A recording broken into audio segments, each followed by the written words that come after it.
Bonjour les enfants. Alors, on est le jeudi 19 mars. On continue la classe à la maison. Alors, aujourd'hui, ce que je vous propose, c'est de découvrir un site internet qui s'appelle Calculatis pour faire du calcul mental. J'ai envoyé un tuto hier à vos parents pour leur montrer comment ça fonctionne.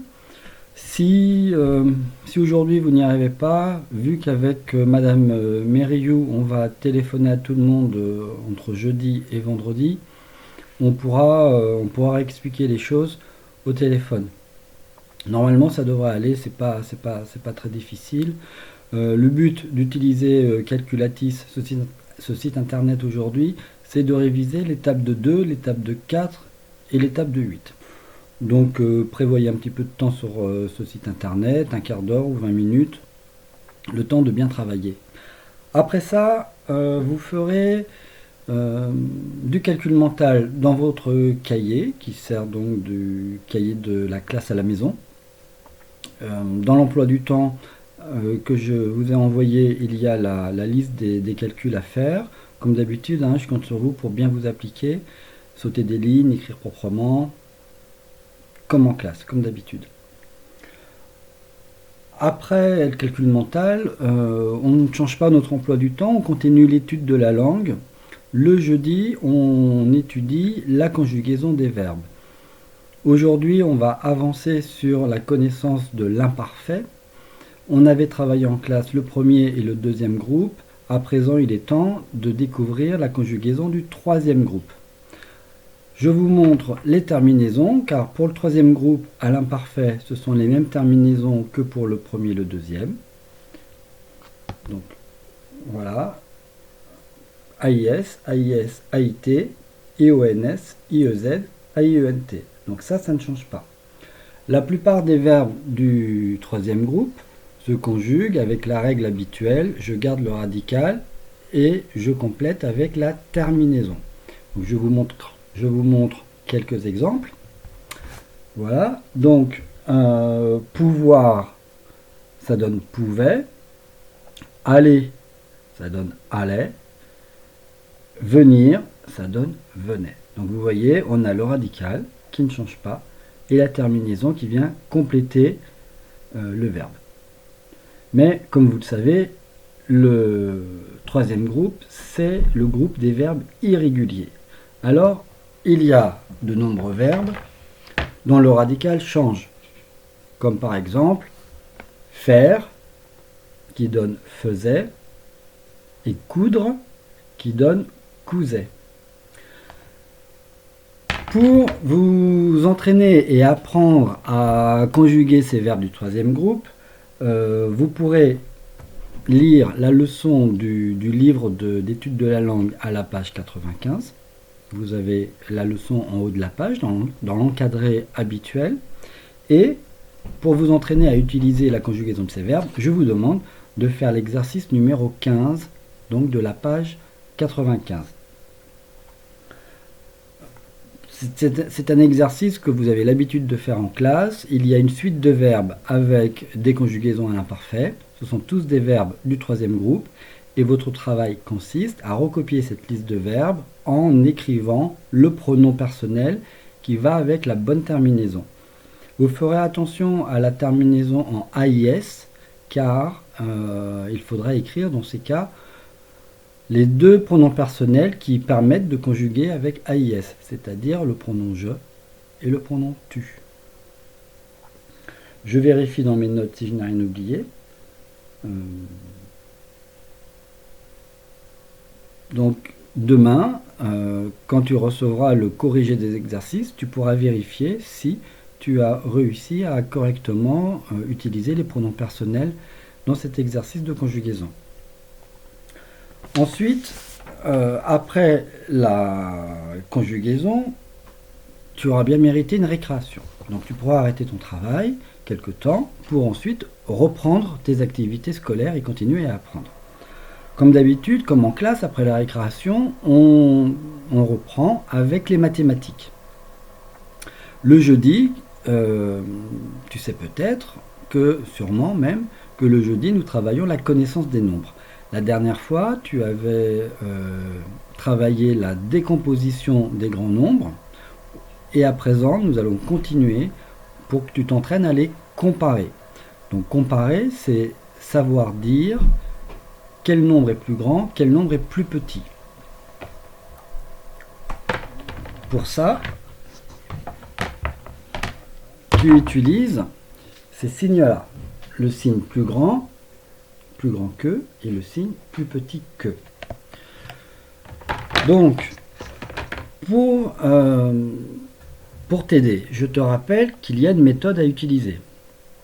La méthode, c'est si je compare 900 000 ici et 800 000 ici, je sais que 900 000 c'est plus grand que 800 000 en comparant la plus grande classe de nombres. Je vois qu'il y a ici 9 centaines de mille, ici dans ce nombre il y a 8 centaines de mille, donc 900 000 est plus grand que 800 000 parce que 9 centaines de mille c'est plus grand que 8 centaines de mille. Si il y a des classes de nombres qui sont égales, par exemple 970 000 et 980 000, il y a le même nombre dans les centaines de mille, alors il faut comparer la classe de nombres qui vient après. Et là, si je compare les dizaines de mille, je vois qu'ici il y a 7 dizaines de mille, ici 8 dizaines de mille, donc 980 000 est plus grand que 970 000 parce que 8 dizaines de mille c'est plus grand que 7 dizaines de mille. Bon, je pense que ça ne te posera pas de difficultés particulières, mais c'est utile de continuer à travailler la comparaison sur les grands nombres. Le deuxième, donc ça, pour faire cet exercice, tu devras faire l'exercice 6 de la page 19 de ton manuel de mathématiques. J'ai prévu également un deuxième exercice, le numéro 7 de la page 19. Là, tu verras, il y a deux listes de nombres, la liste A et la liste B. Et ton travail dans ton cahier de la classe à la maison consiste à recopier dans chaque liste le nombre qui est le plus petit. Donc ce n'est pas la peine de recopier la liste complète, seulement dans ton livre. Tu vas lire les nombres, tu vas réfléchir à la taille des différentes classes de nombres pour ensuite recopier uniquement pour la liste A le nombre qui est le plus petit et pour la liste B qui est le nombre qui est le plus petit. Je veux te redonner un conseil sur l'exercice numéro 6, celui d'avant. Je te conseille d'écrire une paire de nombres par ligne, sinon ça va être difficile à lire. Une paire de nombres par ligne avec le bon signe pour la comparaison. Tu sautes une ligne et tu écris en dessous la comparaison suivante. Après ce travail sur les mathématiques, tu reprendras tes activités de lecture. Alors, lundi et mardi, tu as lu le texte du manuel comme un livre de la page 120-122. Je pense que maintenant tu le connais bien, donc tu pourras le relire une fois supplémentaire pour ensuite dans ton cahier répondre aux 3 questions que je t'ai indiquées dans l'emploi du temps. Je te conseille pour répondre à ces questions de prendre soin d'écrire des phrases courtes en utilisant les signes de ponctuation. Tu écris des phrases courtes, tu utilises le point et ensuite tu n'oublies pas de commencer ta phrase par une majuscule. Si tu écris des phrases trop longues sans les signes de ponctuation, en général, tu écriras des phrases qui sont difficiles à comprendre, difficiles à lire et qui vont te poser des problèmes au niveau de la grammaire.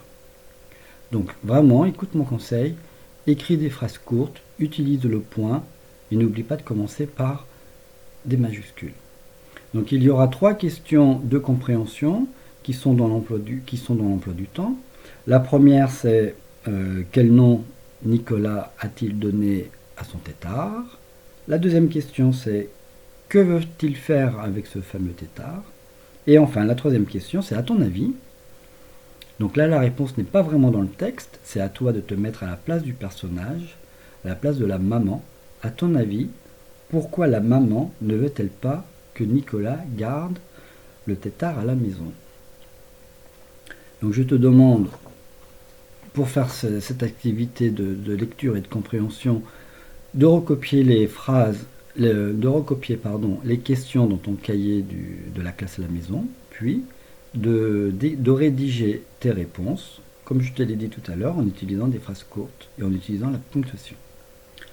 Après ce travail de lecture, je pense que tu auras à nouveau mérité de faire une pause, comme on le fait à l'école. Quand tu reprendras ton travail, il sera l'heure d'aller te connecter sur le site internet qui est indiqué dans l'email, qui est un site internet qui te propose des vidéos sur l'histoire des Gaulois. C'est l'occasion pour toi de réviser les connaissances qu'on a étudiées en classe sur la Gaule et les Gaulois. Il y a une quinzaine de vidéos, il y a 15 vidéos même, environ de 2 minutes chacune. Elles sont très bien faites, très intéressantes. Il y en a en particulier certaines vidéos qui te racontent l'histoire de la bataille d'Alésia. On en a longuement parlé en classe, je suis sûr que ça va t'intéresser, donc je te conseille vraiment de prendre le temps de lire ces vidéos pour continuer à te souvenir des connaissances de l'histoire de cette période historique qu'on a étudiée en classe. Ça va te prendre à peu près 30 minutes. Quand tu auras terminé ça, les activités scolaires principales seront finies, mais il ne faut pas que tu oublies qu'il est utile pour ta santé de faire de l'activité physique. J'ai envoyé il y a quelques jours par email à tes parents des liens vers des sites internet qui donnent des exemples d'activités physiques qu'on peut faire chez soi, à la maison, sans matériel. Il n'y a pas besoin de matériel quelconque, tu peux le faire sur le sol de ton salon, de ta chambre. C'est important que tu prennes le temps, de temps en temps, de bouger un peu, de te dépenser, de faire un petit peu de sport pour garder la bonne santé que tu as déjà. Parce que là, tu ne peux pas aller jouer dehors, il n'y a pas le sport à l'école, il n'y a pas les récréations pour s'amuser avec les copains. Donc, essaie de trouver du temps pour faire un peu d'activité sportive chez toi. Si tu n'as pas trop d'idées, tu peux refaire les activités d'échauffement qu'on fait en classe lorsqu'on a sport. Je te rappelle qu'on s'échauffe d'abord le cou, ensuite les épaules, ensuite les coudes, les poignets, les doigts, le bassin, les genoux, les chevilles. Et après ces activités d'échauffement, tu peux finir par quelques étirements pour rester en forme toute la journée. Par exemple, si tu as la chance d'avoir une console Wii à la maison, tu peux aussi utiliser les jeux Wii Sport qui vont te permettre, tout en t'amusant, de bouger, de t'activer et de faire un petit peu d'activité physique. C'est important, ne reste pas la journée à ne rien faire. C'est pas bon pour ta santé, donc fais attention à ça. Je compte sur toi pour régulièrement faire des activités physiques, et en particulier aujourd'hui, puisque je te le propose dans ton emploi du temps. Voilà, je te souhaite bon courage pour le travail. Moi, je vais appeler tes parents jeudi et vendredi, et puis comme ça, on pourra avoir des nouvelles de vive voix et éventuellement répondre aux questions qui n'ont pas été réglées encore. Donc, travaille bien, applique-toi, fais un peu de sport, et puis je te dis à demain pour l'emploi du temps du vendredi. Travaille bien, à bientôt.